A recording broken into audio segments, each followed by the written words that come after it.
함께 보셔야 할 말씀은 신약성경 마태복음 28장입니다. 마태복음 28장 19절과 20절 두 구절만 함께 봉독한 이후에 계속해서 교회에서 공부하도록 하겠습니다. 신약성경 마태복음 28장 19절부터 20절까지 말씀, 신약성경 51페이지 전후를 보시면 되겠습니다.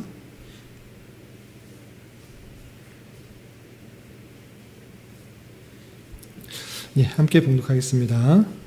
그러므로 너희는 가서 모든 민족을 제자로 삼아 아버지와 아들과 성령의 이름으로 세례를 베풀고 내가 너에게 분부한 모든 것을 가르쳐 지키게 하라. 볼지어다 내가 세상 끝날까지 너희와 항상 함께 있으리라 하시니라. 아멘. 이 말씀은 너무나 유명한 말씀입니다. 어떤 말씀인가 할 때 예수님께서 십자가에 달려 돌아가시고 부활하신 이후에 승천하시기 전에 제자들에게 부탁하신 그 말씀입니다.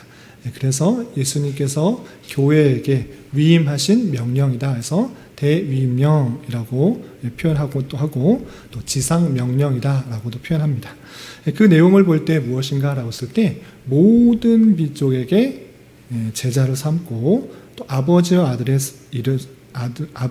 아들과 성령의 이름으로 세례를 베풀고 그리고 내가 너희에게 분부한 모든 것을 가르쳐 지키게 하라 라고 했습니다.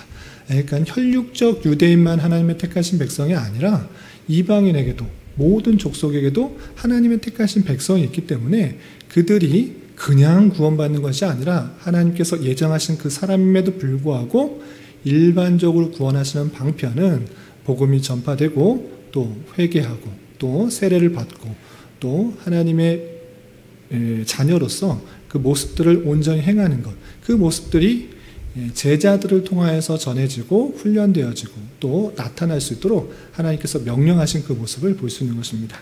이 말씀이 교회의 아주 중요한 말씀이라는 것들을 우리는 늘 생각해야 될 것이고, 이 말씀을 특별히 더 귀중하게 생각한 사람들이 오늘 배우게 될 그런 사람들입니다. 그 내용들을 오늘 좀 말씀을 통해서 어떤 사람들이 이 말씀들을 더 지키기 위해서 노력했는지 좀 내용을 살펴보도록 하겠습니다. 우선 지난주에 배웠던 내용 혹시 기억나시나요? 지지난주에는 여러 가지 신학의 사조들, 개혁주의만 있는 것이 아니라 알미니안주의도 있고 복음주의도 있고 신정통주의도 있고 계몽주의도 있고 경건주의도 있고 다양한 신학의 사상들이 있다라는 것들을 배웠고, 지난주에는 그런 신학적인 사상들에 따라서 교회를 세우게 될 때 어떤 교회로 나타나는지에 대해서 살펴보았습니다. 그래서 장로교회만 있는 것이 아니라 침례교도 있고 또 감리교도 있고 성결교도 있고 또 구세군도 있고 오순절교도 있고 다양하게 그 생각, 신학에 대한 세상에 따라서 교회를 세우게 되어서 교파가 생기게 되었다라는 것들을 살펴보았습니다. 그런데 여기서 한 가지 생각해야 될 것은, 집중해서 들으세요. 신학의 사상에 따라서 다양한 교파가 나눴다라고 했을 때, 그러면 다양하게 나타나는 그 교파들에 대해서 서로 다 자기가 진짜다, 자기가 정통이다, 자기가 정말 하나님을 따르는 그런 신학이다라고 생각할 수 있는데, 그런 사상들을 잘 정리해서 어떤 신학의 흐름에 따라서 정통이고 또 원래 신구약 성경에 가까운지 내용을 정리해 볼 필요가 있습니다. 그래서 여러분들 교환에도 있고 또 앞에 스크린에 신학의 사조의 흐름을 알기 쉽게 그냥 내용들만 쭉 나열하니까 이게 맞는 것인가 저게 맞는 것인가 어떤 식으로 영향을 주었는가 잘 모를 수 있을 것 같아서 제가 도표를 준비했으니까 그 내용을 좀 보고 어떤 내용들이 정통인가를 내 나름대로 잘 정리할 수 있기를 바랍니다.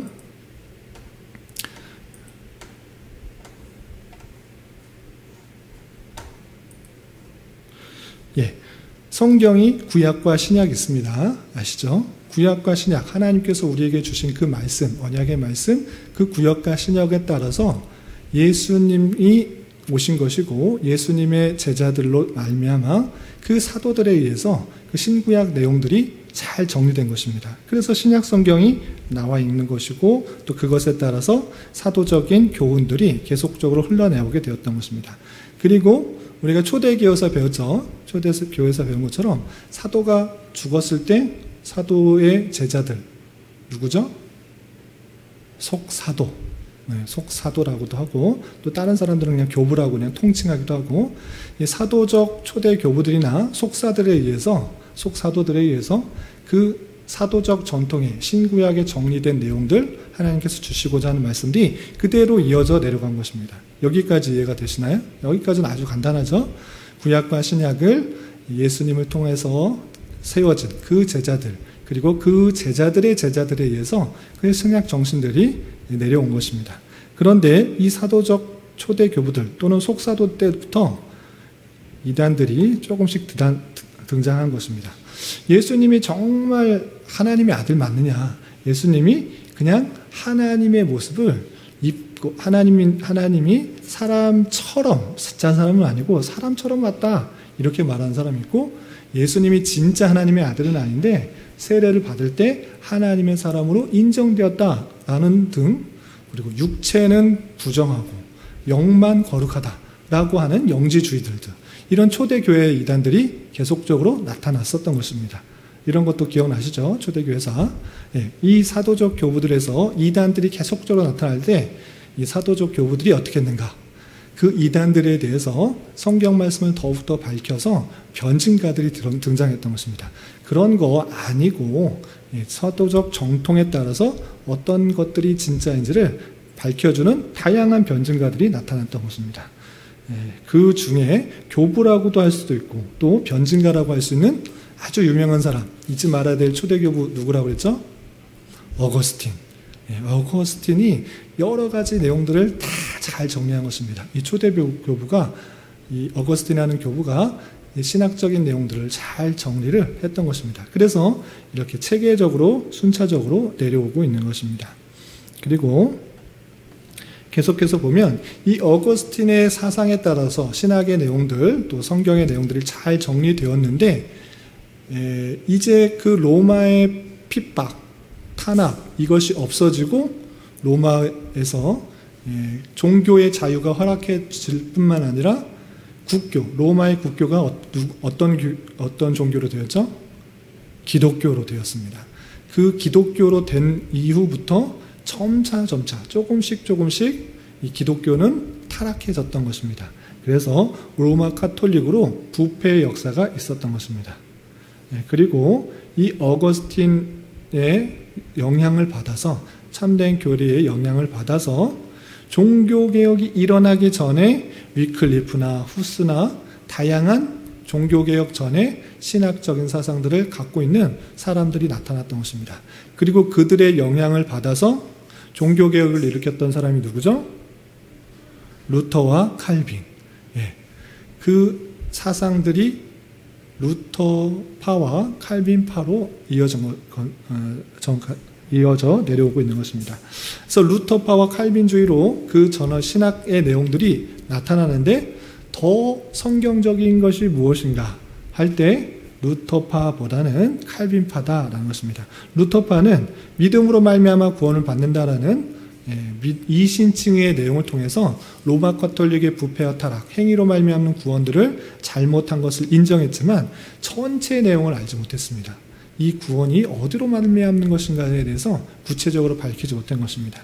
그런데 칼빈은 이 성경 전체의 내용을 보니까 우리의 구원은 오직 하나님의 은혜로부터 나온다는 것들을 알 수 있었고 하나님의 예정과 하나님의 주권부터 나온다는 것들을 잘 알려주었던 것입니다. 그래서 사람이 어떤 결단과 노력과 선행과 의를 통해서 구원받는 것 전혀 아니고 하나님께서 우리에게 은혜를 주신 것이다. 택하신 백성에게 은혜를 주신 것이다 라는 것들을 어거스틴의 사상들을 그대로 받아서 다시 한번 정리해 놓은 것입니다. 그래서 칼빈주의가 어떻게 되었느냐, 여기 흐름들을 잘 알아셔야 됩니다. 우리 시온이도 잘 보세요. 칼빈주의가 어떻게 퍼져나갔느냐, 개혁주의가 칼빈이 어느 나라 사람이죠? 우리 시온이 어디서 태어났어요? 루터는 독일, 칼빈은 프랑스. 기억나죠? 프랑스 살다가 이주해서 어디로 갔었죠? 스위스에서 사역을 잘 했다 이렇게 배웠습니다. 그래서 칼빈이 그 신학의 내용들을 어거스틴 영향을 많이 받아서 성경의 내용들을 잘 정리해서 그 신학을 잘 정리했던 것입니다. 대표적인 책이 무슨 책이라고 그랬죠? 기독교 강요. 기독교 강요를 몇 번이나 거듭하면서 반복하면서 신학의 내용들을 잘 정리했을 뿐만 아니라 성경의 주석도 많이 썼습니다. 완전히 다 쓰지 못하고 성경의 주석들을 많이 써서 사람들에게 참된 지식과 참된 진리를 알리기 힘썼던 것입니다. 그래서 스위스 제네바에서 자기가 목회를 하면서 그 제네바를 완전히 개혁 도시로 바꾸기 위해서 힘썼고, 그 안에서 제네바 아카데미에서 많은 사람들이 와서 개혁주의 신앙들을 배우고 돌아가서 퍼지게 되었던 것입니다. 그래서 이 네덜란드에 영향을 준 것은 개혁파 교회다 이렇게 표현하는 것입니다. 칼빈주의가 네덜란드에서는 장로교회다 이렇게 표현하지 않고 리폼드 처치, 개혁교회다 이렇게 표현되는 것입니다. 그런데 스위스나 또 고국이었던 프랑스나 스코틀랜드 이쪽 지역에서는 개혁주의의 영향을 받아서 세운 교회를 무엇이라 불렀다고요? 장로교회. 장로교회나 개혁교회나 신학적 사상은 다 칼빈주의입니다. 근데 네덜란드는 그 리폼드, 종교 개혁했다라는 것들을 더 강조하기 위해서 리폼드 처치다라고 표현하고, 또 스코틀랜드나 프랑스나 스위스 이런 데는 그 개혁주의 내용을 통해서 누가 교회를 다스리는가라고 할 때 프레스바이 또는 엘더, 이 장로가 교회를 다스려야 된다. 국가가 영향을 미치는 것이 아니고 장로들, 세워진 장로들의 회를 통해서 교회가 다스려야 된다라는 것들을 강조하기 위해서 장로교회다라고 표현한 것입니다. 이해가 되시죠? 개혁파 교회, 장로교회. 같은 신학적 사상은 칼빈주의, 개혁파 사상인 것입니다. 그리고 특별히 이 사상들을 받고 잉글랜드에서 그 사상들을 갖고 있었던 더 청결하고 거룩한 삶을 살았던 사람들을 또 특별히 뭐라고 부른다? 청교도. 청교도는 많은 부분이 개혁주의 사상을 받은 사람도 있지만 전체가 다 그런 것은 아니다라고 이해하시면 좋겠습니다. 더 거룩하고 하나님의 말씀대로 깨끗하고 거룩하고 순결한 사람을 철저히 추구하는 모든 사람을 청교도라고 한다. 잉글랜드에서 그런 사람을 청교도다라고 불렀던 것입니다. 그 중에는 물론 개혁주의 사상을 갖고 있는 사람도 있었지만 그렇지 않은 사람들도 나중에는 포함해서 다 청교도다 이렇게 표현하고 있는 것입니다. 그런데 여기까지는 다 배웠던 거죠. 배웠던 것인데 이 신학들이 어떻게 우리나라까지 왔는지 그것을 이제 설명해 드리는 것입니다. 일단 스코틀랜드나 스위스나 프랑스나 이런 장로교회 그리고 잉글랜드 청교도들이 카톨릭의 핍박과 탄압에 따라서 어디로 갔다 그랬죠? 남아프리카도 가고 남아프리카 공화국도 가고 아메리카로도 이주했다라고 그랬습니다. 특별히 청교도의 잉글랜드의 청교도들이 미국으로 넘어가서 그쪽으로 자리 잡아서 독립을 하게 되고 거기에서 그 신학을 따라서 장로교의 신학을 따라서 개혁주의 신학을 따라서 신학교를 세웠습니다. 그 신학교 이름이 뭘까요? 프린스턴 대학. 그냥 한번 외워두시면 좋겠습니다. 미국에서 이 개혁신학의 내용들을 가지고 계속적으로 목사를 배출하고 또 교회를 세우고 나라를 다스려야겠다 이런 생각을 했던 것입니다. 청교도는 또 개혁주의적인 사상을 갖고 있는 사람들이 많았기 때문에 그렇게 프린스턴 신학교를 세워서 그렇게 개혁주의 사상들을 잘 가지고 있었던 것입니다. 그런데 어떻게 바뀌느냐? 이 프린스턴 신학이 시대적 흐름에 따라서 작용화되었어요. 무슨 뜻이냐? 오직 하나님의 말씀만을 가지고 또 보수적으로 또 그 보수적인 내용들을 가지고 정말 하나님의 말씀이다. 이것이 정말 하나님께서 주신 진짜의 말씀이다. 라는 신학들을 계속적으로 보수적으로 갖고 있었는데 시대적 분위기가 어떻게 됐다고 그랬어요? 계몽주의 사상 들어오고 이성주의 사상도 들어오고 자유주의적인 사상도 들고 인간 중심적인 사상들이 들어오니까 그런 신학적 시대적 분위기가 이 신학교에도 영향을 미친 것입니다. 그래서 이 프린스턴 신학대학교가 정말 보수적이고 하나님의 말씀을 그대로 받으려고 했었는데 어떻게 변하느냐. 점점 이게 정말 하나님의 말씀일까? 여긴 오류도 있고 이것은 누구의 사상인 것 같고 이 부분에 대해서는 좀 안 맞는 부분이 있으니까 도덕적이고 윤리적인 의미만은 가지고 우리가 성경을 바라보자, 이렇게 하는 분위기가 이 프린스턴 신학에도 들어오게 되었어요. 그래서 이 프린스턴 신학의 좌경화를 막기 위해서 우리는 더 보수적이고 또 근본적이고 하나님 말씀대로 지키려고 하는 그런 사람들이 다시 이 프린스턴 신학에서 웨스트민스터 신학교를 세웠어요. 이해가 되시죠? 웨스트민스터는 어디 있는 도시죠? 영국 런던에 있는 도시인데 거기서 장로교회 아주 중요한 회의였던 웨스트민스터 총회가 열렸잖아요. 그 신학들을 우리가 잘 지켜야 된다. 계속 작용화되고 또 자유주의적인 신학 있고 계몽주의적인 신학에 따라서 성경을 자꾸 분해하고 내가 필요한 부분만 하나님의 말씀이다 이렇게 생각하지 말고 우리 웨스트민스터 신학교에서 총회에서 배웠던 그 정신들, 보수주의적인 정신들을 잘 지키자라고 해서 이 프린스턴 신학의 작용화를 막고 또 더 엄밀하고 또 보수적이고 또 개혁주의 신학을 잘 지키기 위해서 어떤 신학교가 세워졌다? 웨스트민스터 신학교가 세워졌던 것입니다.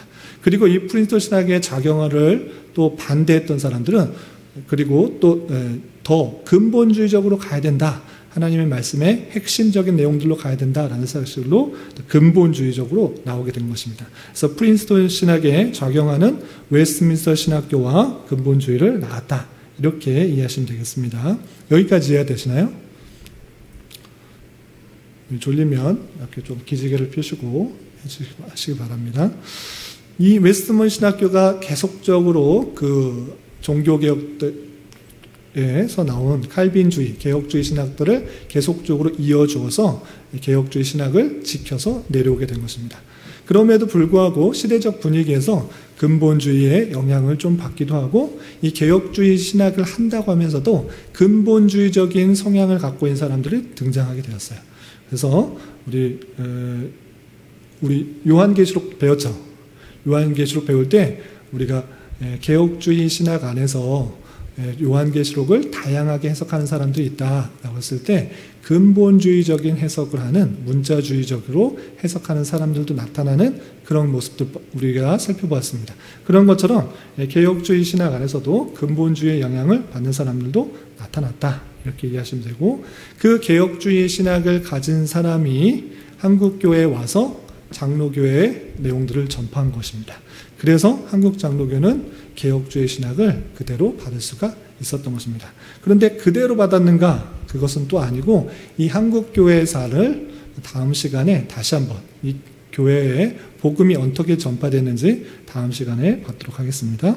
이렇게 한국 장로교는 개혁주의 신학을 근본적으로 하는 그런 장로교 신학이 들어왔고 또 그 신학들이 계속적으로 내려오다가 복음주의 영향, 복음주의 또 좀 이따 살펴볼 것입니다.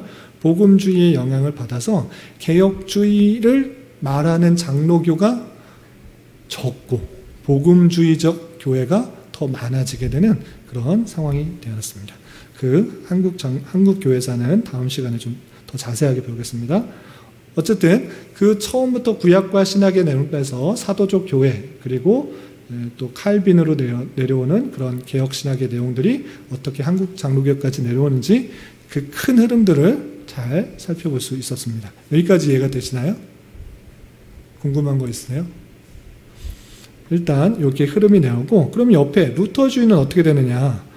종교개혁을 통해서 칼빈주의 또 루터주의 이렇게 나뉘게 되었는데 루터주의는 어떻게 영향을 받아서 어떻게 변화되는가 이것을 또 살펴봐야 될 것입니다. 루터 처음 자체는 좋았습니다. 종교개혁, 중세교회의 잘못된 것을 바로잡는 루터의 종교개혁은 아주 잘한 것입니다. 종교개혁 시발점을 잘 준 아주 중요한 역할을 했는데 그러나 후기 사상들은 많이 변질된 그런 모습들이 나타난 것입니다. 이 루터는 어떤 한계가 있다고 그랬습니까? 성경 전체를 체계적으로 잘 정리한 것이 아니라 구원 얻는 데에서 아주 중요한 점을 발견했다고 그랬습니다. 오직 믿음으로 말미암아 구원을 받는다. 이 신칭의 내용을 아주 잘 발견한 것입니다. 그런데 내가 어떻게 구원을 받는지에 관심에 한계가 있는 것입니다. 내가 어떻게 구원을 받는가? 믿음으로 구원을 받는다. 여기까지가 한계가 있기 때문에 루터주의는 인간에게 더 관심이 있는 것입니다. 개혁주의는 신론, 하나님에게 더 관심이 있다고 하면 루터주의는 누구에게 더 관심이 있다? 인간이 어떻게 구원받는지 거기까지의 관심이 있어서 한계를 가진 것입니다. 그래서 인간에게 관심이 있다라는 그런 생각들이 후기 루터파에서는 어떤 부작용을 낳았는가? 인간이 믿음으로 말미암아 구원을 받는데 꼭 아담과 하와가 꼭 완전히 부패하고 타락한 것, 그 사람들만 타락한 거지 우리에게 영향을 미치는 것인가? 아니다라는 생각들이 계속적으로 미치는 것입니다. 신론, 성경 전체의 내용을 살펴보는 것이 아니라 인간론, 인간에게만 관심이 있다 보니까 그런 사상들로 빠진 것입니다. 그래서 이 루터파는 누구에게 영향을 주게 되었는가? 누구에게 먼저 영향을 주었을까요? 알미니안주의. 비록 알미니아는 칼빈의 그 학교, 제네바 아카데미에서 공부했던 그런 사람이었음에도 불구하고 그 내용을 따르지 않고 루터주의의 영향을 받아서 인간은 완전히 타락한 것이 아니고 신인과 하나님과 사람이 협력해서 구원을 받을 수 있다. 인간이 결심으로서 이 인간이 믿음으로 결심해서 구원을 받을 수 있는 것이다 라는 그 알미니안주의에 영향을 주게 되었던 것입니다. 그리고 이 알미니안주의를 영향을 받아서 어떤 교파가 생겼을까요? 알미니안주의의 영향을 받아서 웨슬리안이 생겼고 웨슬리안이 감리교를 세웠던 것입니다. 그래서 알미니안주의와 웨슬리안주의는 거의 같은 내용에 있는 것입니다. 하나님의 전적인 주권과 은혜가 아니라 사람의 결단과 또 노력과 협력, 신과 협력해야 된다라는 그런 주의가 계속적으로 이어진 것입니다. 그리고 루터파에서 또 어떤 것이 나오냐? 루터가 어느 나라 사람이라고 했죠? 독일. 독일에서 종교개혁을 일으켜서 아주 영향력을 많이 미치는 그런 사람인데 그 독일에서 어떤 주의가 나왔냐? 경건주의가 나왔어요. 경건주의가 왜 나왔냐면 카톨릭과 개신교와 종교적인 싸움, 30년 전쟁을 했던 것입니다. 30년 동안 우리나라 6.25 전쟁도 3년 했는데 너무 많은 큰 피해가 있었는데 30년 동안 계속적인 끊임없는 분쟁이 일어나자 이제 지친 것입니다. 종교 갖고 어떤 교리 갖고 더 이상 싸우지 말고 하나님의 말씀에 따라 경건한 삶을 사는데 더욱 힘쓰자라는 그런 운동들이 일어났던 것입니다. 그래서 독일의 17세기에 경건주의 운동이 일어났는데 그 사람들이 대부분 누구냐? 개혁주의 사람들이 아니라 루터를 따랐던 루터파주의가 경건주의로 옮겨갔던 것입니다. 그리고 경건주의가 이제 이따가 배울 모라비안의 영향을 경건주의 사람이 모라비안 선교운동에 영향을 주어서 나타나게 되는 그 모습을 볼 수 있습니다. 그리고 이 경건주의는 또 시대적 흐름에 따라서 자유주의의 내용들로 변하게 되고 자유주의 사람들이 경각심을 갖고 더 이상 이제 성경을 분해하지 말고 자르지 말고 성경을 내 마음대로 해석하지 말고 다시 종교개혁 정신으로 돌아가자라고 하는 움직임이 일어났습니다. 그런 주의가 무슨 주의라고요? 신정통주의.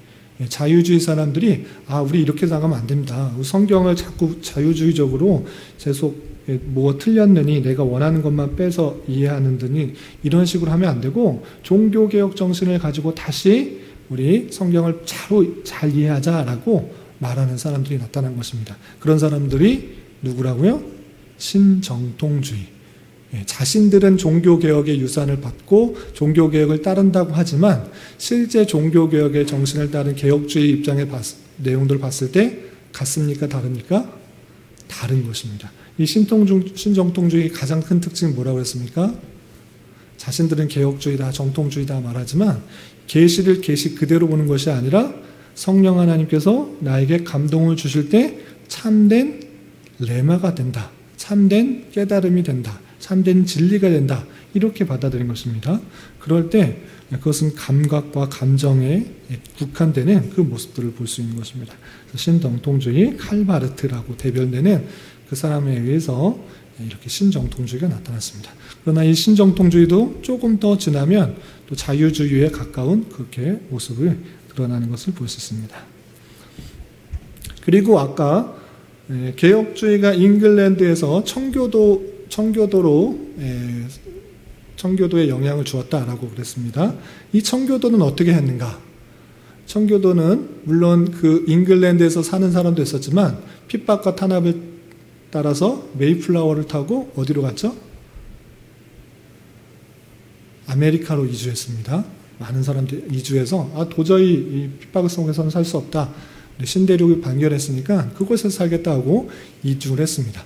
그러나 그 청교도적 정신을 가지고 살아갔는데 쭉 살아간 것이 아니라 시대적 흐름 분위기가 자유주의화되고 또 계몽주의 정신에 따라서 성경의 내용들을 온전히 지키지 않고 그냥 다 분해하고 나누고 제 멋대로 해석하는 경향이 많이 나타나서 실제 삶으로 온전히 드러나지 못했어요. 그래서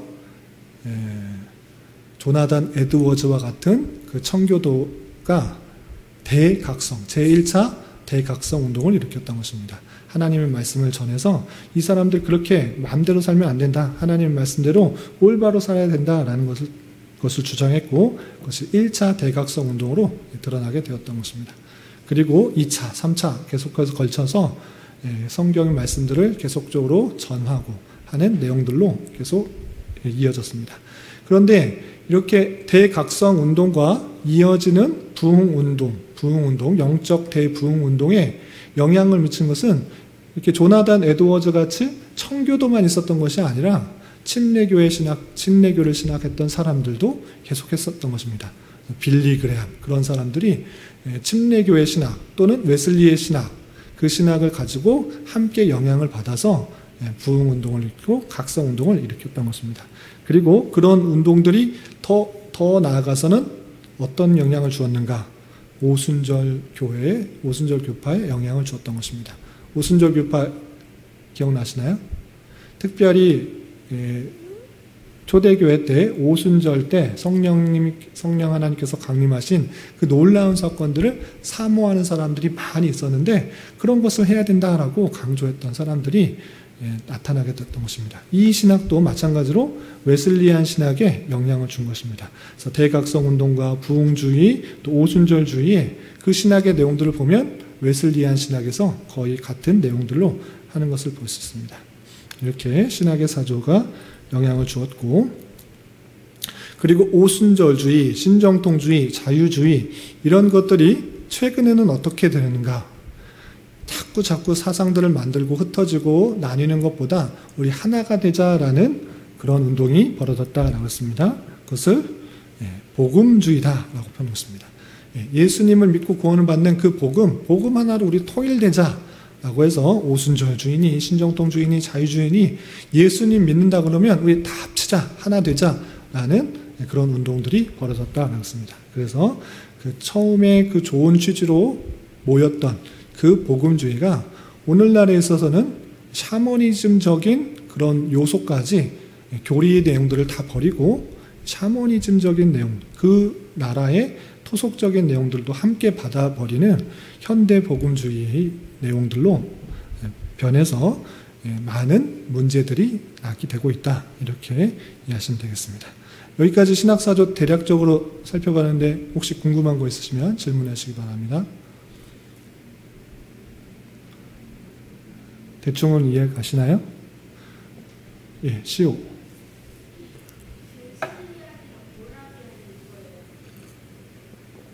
웨슬리아는 사람이고요. 모라비아는 지역 이름입니다. 웨슬리아는 감리교의 창시자다라고 했는데 이 웨슬리안이 누구의 신학을 받았는가 할 때 알미니안주의 신학을 물려받아서 그것을 교회로 만든 사람이다. 이렇게 이해하시면 되겠습니다. 이해되시나요? 알미니아는 교수고 교수가 도르트웨이 때 정죄를 받아서 그가 주장한 5가지 내용들은 정죄되었다. 성경 전체의 내용과 다르다라고 해서 정죄받았는데, 그럼에도 불구하고 그 신학들을 굽히지 않고 그를 따르는 무리들이 있었던 것입니다. 그런 따르는 무리들을 알미니안주의다라고 하고, 한참 후대에 웨슬리와 같은 사람이 그 신학의 내용들을 그대로 받아서 교회를 세웠는데 그것이 감리교회다, 이렇게 이해하시면 되고, 그 감리교회가 다른 영향을 계속 준 것입니다. 아까 나왔던 신정통주의, 자유주의, 구세군 교회나 아니면 성결교회나 오순절 교회, 이런 교회들은 다 웨슬리안 그 교회의 신학을 그대로 받아서 자신의 또 독특한 성결을 강조하거나 아니면 신유적인 은사를 강조하거나 또 사회적 참여를 강조하거나 이런 것을 특징에 따라서 교회를 세운 것입니다. 이해가 되시죠? 그런데 우리는 그 개혁주의 사상이 개혁교회와 또 장로교회와 또 청교도에 이어서 또 미국의 신학교 정통에 의해서 프린스턴 대학과 웨스트민스터 신학교, 그리고 우리나라에게 전해져서 장로교회가 세워진 것이다, 이렇게 이해하시면 되겠습니다. 됐죠? 네. 그러면 아까 모라비안이 무엇인가? 네. 빨리 한번 나가 보겠습니다. 세계 선교를 이제 살펴보겠습니다. 16세기, 17세기는 종교개혁이 일어나서 개혁주의 신학이 퍼져가는 그런 시기입니다. 그때는 선교가 많이 일어났을까요? 일어나지 않았을까요? 일어나지 않았습니다. 그것은 카톨릭에서는 나름대로의 선교도 있지만 개신교회에서는 선교가 일어날 그런 조건이 안 됐어요. 지금 당장에 로마 카톨릭의 잘못된 것을 바로잡는 데 신경 쓰는 그런 시기이기 때문에 당연히 선교에 대해서 소극적일 수밖에 없었습니다. 그래서 신학적인 이유뿐만 아니라 지금 핍박과 탄압 속에서 겨우겨우 진리를 드러내기 힘든 그런 상태이기 때문에 16세기, 17세기에서는 선교에 있어서 소극적일 수밖에 없었다라고 이해하시면 되겠습니다. 그럼에도 불구하고 대륙 안에서 그 개신교, 종교개혁의 내용들을 퍼뜨리고 또 세우기 위한 노력들이 계속적으로 일어났다라고 생각하시면 되겠습니다. 그래서 칼빈뿐만 아니라 네덜란드 동인도회사 조지 팍스에서 중국의 선교 활동이 시작되기 시작했다라고 이해하시면 되겠습니다. 그리고 영국도 초기 선교 시작이 되었는데 아주 활성화되진 않았다. 당연하게 지금 당장의 종교개혁을 통해서 개혁주의 신앙을 바탕으로 개신교, 이제 카톨릭이 아니라 개신교가 등장하는 시기 때문에 이때는 선교에 대해서는 잘 활발하게 일어나지 않았다는 것입니다. 그런데 이제 18세기, 19세기 때는 완전히 바뀌어서 주님께서 오늘 말씀드린 것처럼 모든 민족에게 제자를 삼아서 세례를 베풀고 분부한 모든 것을 지키게 하라는 그 말씀을 들고 이제 세계 선교에 나갔다는 것입니다. 그 시기가 16세기, 17세기 지나서 18세기, 19세기에 일어났다라는 것입니다. 그때 등장하는 이름이 모라비안입니다. 모라비안. 오늘 모라비안은 어떤 그 선교를 했는지 잘 알아두시기 바랍니다. 일단 모라비안 선교가 4가지에 정리되었는데 좀 이따가 더 구체적으로 살펴볼 거니까 좀 넘어가겠습니다. 그리고 이 18세기, 19세기에는 드디어 영국의 선교 활동이 증가됐고 또 미국에서의 선교 활동이 또 확대되었습니다. 그래서 이 앞에 보시면 1795년 윌리엄 캐리, 또 1796년 스코틀랜드와 그레스고 선교회, 쭉 연도별로 각 나라에서 선교회들이 발생해서 선교에 힘을 썼던 데가 18세기, 19세기인 것입니다. 그래서 18세기, 19세기에 전 세계의 복음이 전파되고 개신교의 내용들이 전파되고 또 그곳에 각 곳에 교회가 세워지기 시작했다. 이렇게 이해하시면 되겠습니다. 16세기, 17세기는 선교에서 소극적이고 또 많이 일어나지 않지만 18세기, 19세기는 이른바 위대한 선교의 세기라고 표현할 정도로 지구 전체에 복음이 가장 활발하게 전파되는 그런 때다.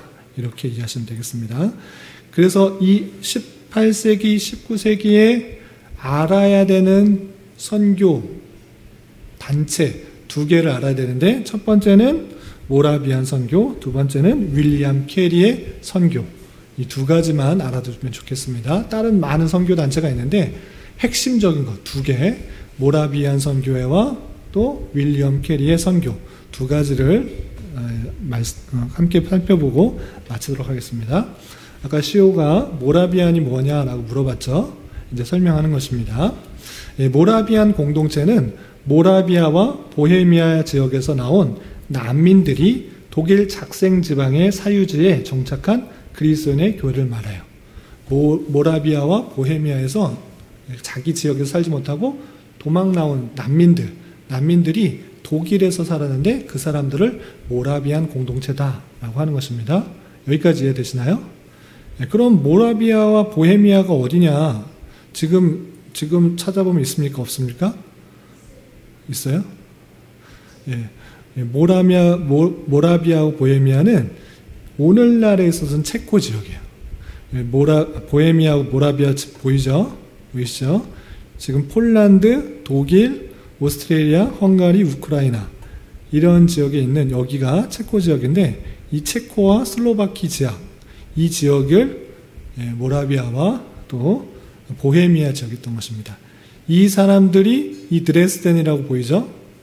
독일의 드레스덴에 피난 와서 난민으로 정착한 사람들, 이 사람들이 모라비아 난민들, 모라비아 공동체다라는 것입니다. 여기까지 이해되시죠?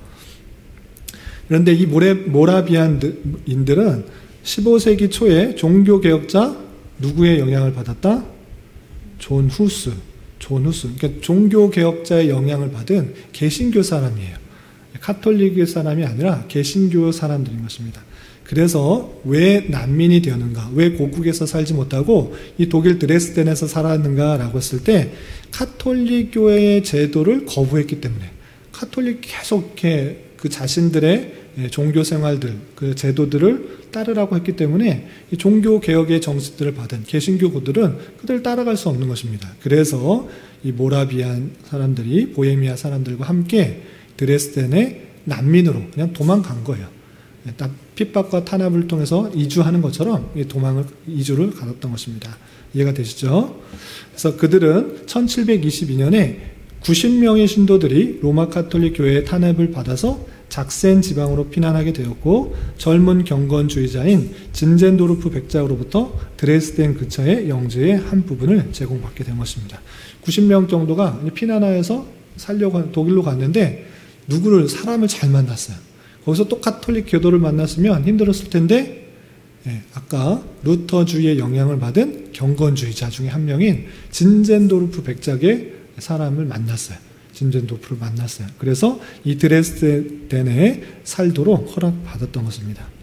그런데 여기서 중요한 일이 일어나요. 진젠도르프 백작이, 여기 독일 드레스덴 아까 배웠죠. 진젠도르프 백작이 아주 경건한 그런 신앙인이었어요. 그래서 이 90명의 모라비안 사람에게 아주 큰 영향을 미치게 되는 것입니다. 그래서 어떤 일이 있었느냐? 이 사람의 마음 중심엔 어떤 일이 있었냐면, 나에게 한 가지 열정이 있다면 그것은 바로 예수님이시다. 내 열정은 오직 예수님이시다 라고 말할 정도로 이 진젠도르프는 아주 신앙의 모범적인 그런 일꾼이었습니다. 그래서 이 백작 밑에 있으면서 이 모라비안 사람들은 아주 큰 영향을 받았던 것이에요. 저 사람 참 경건하고 정말 뜨거운 열심으로 하나님을 사랑하고 또 행동하는 사람이구나 라고 영향을 받았던 것입니다. 그러면서 어떻게 되느냐? 그래서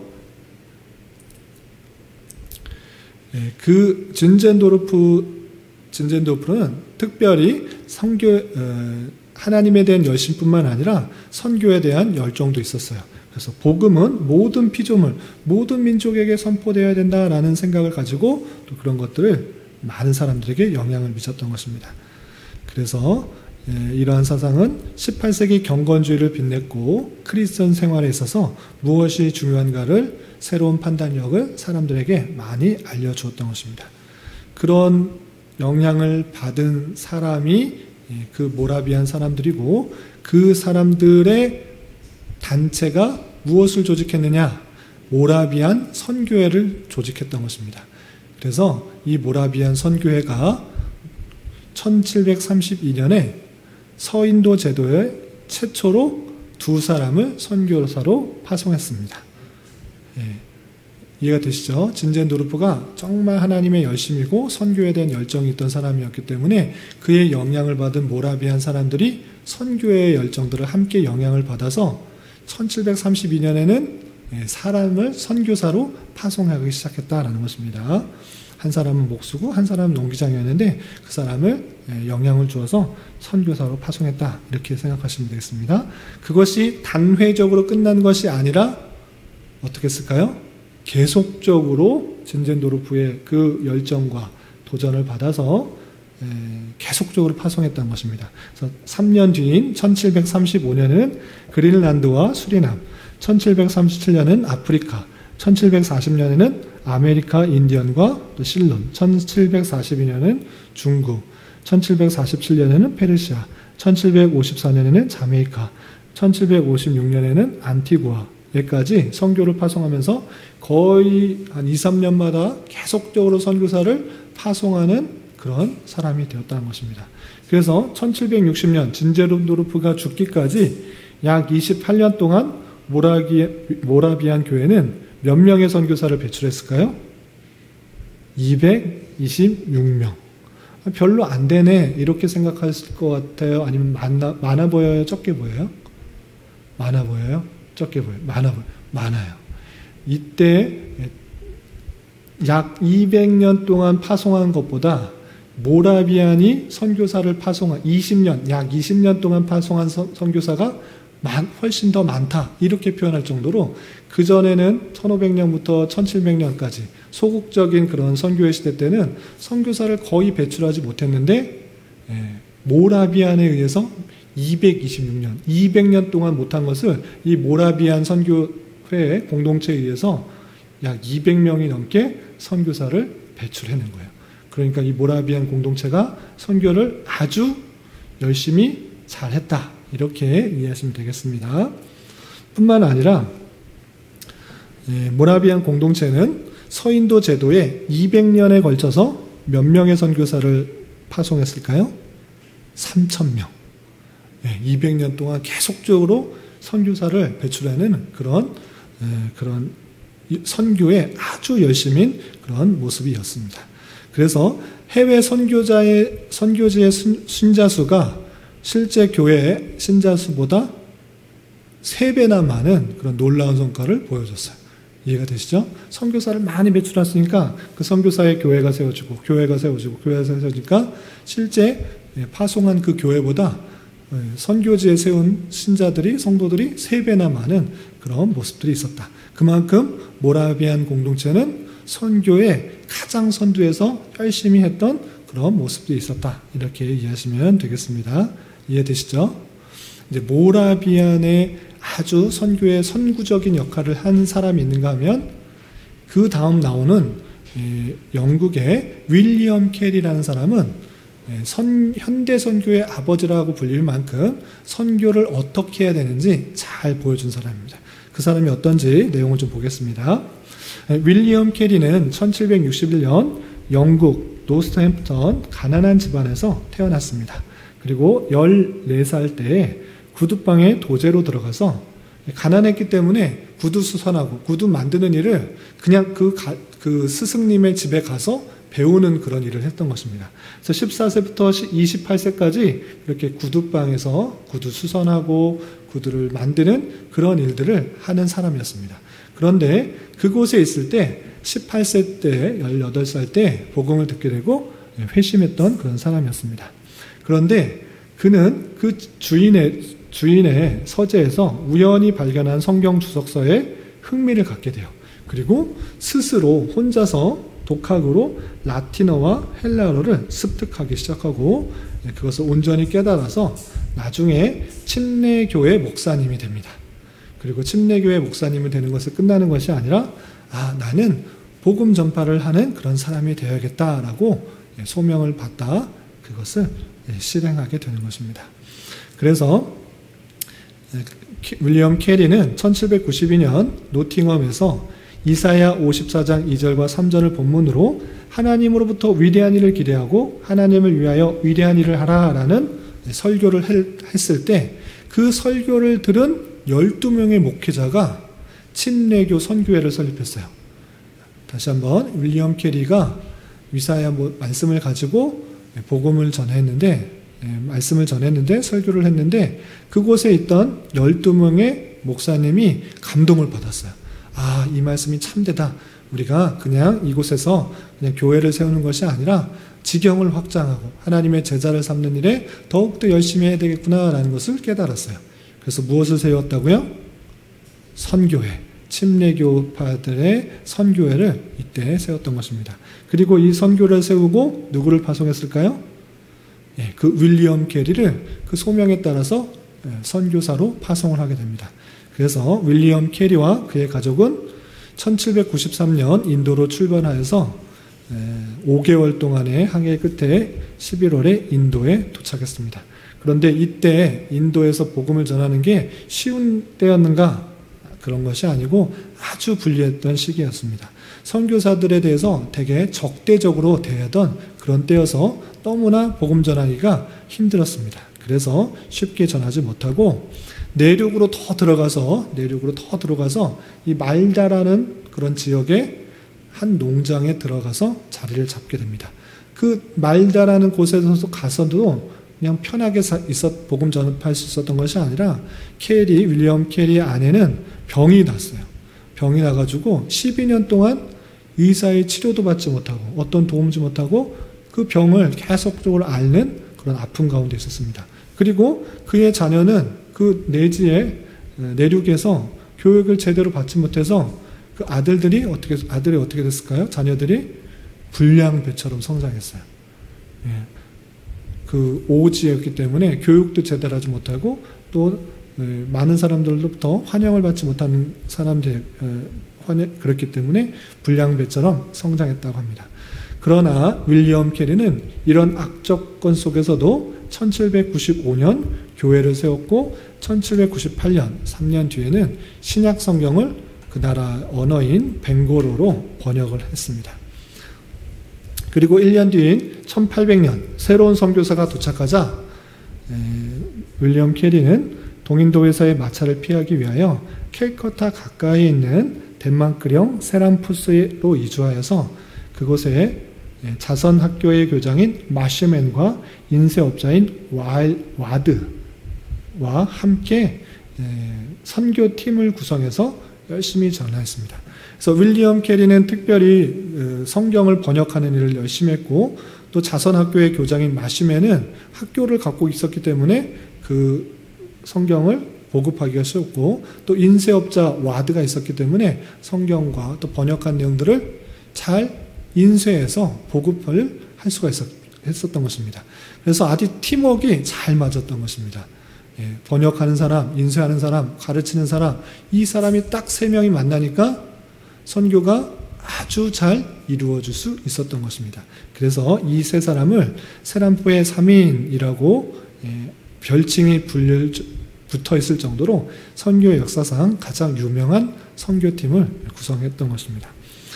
그렇게 윌리엄 캐리와 나머지 3명과 열심히 사역을 하면서 이 인도의 이교적 학습을 폐지하고 또 인도의 좋은 문화적 전통을 계승하고 발전하기 위해서 더욱더 노력하여서 이 윌리엄 캐리의 선교 모습이 아주 좋은 선교의 본이 되었던 것입니다.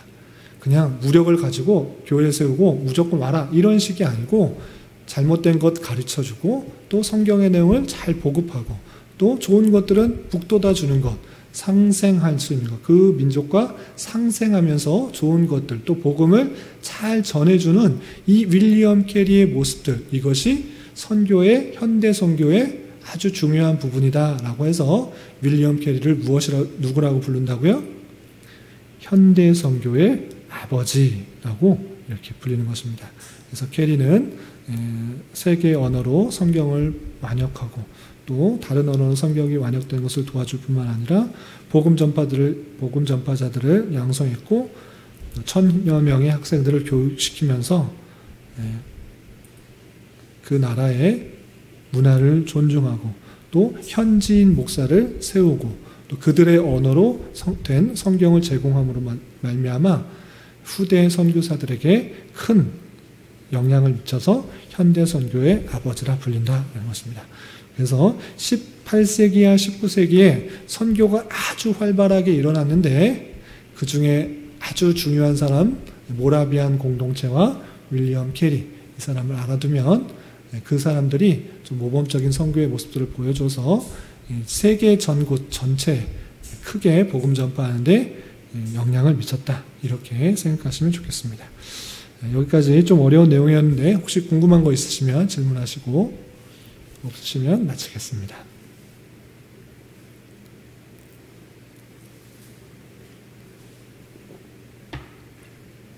없으신가요?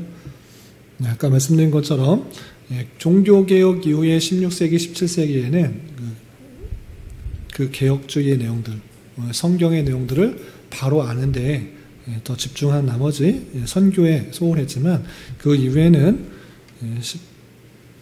18세기, 19세기에는 이런 복음 전파, 선교들이 활발하게 진행이 되어서 오늘날 우리나라에까지 영향을 미치게 되는 그런 영향을 받았다라는 것들을 기억해 주면 좋겠습니다.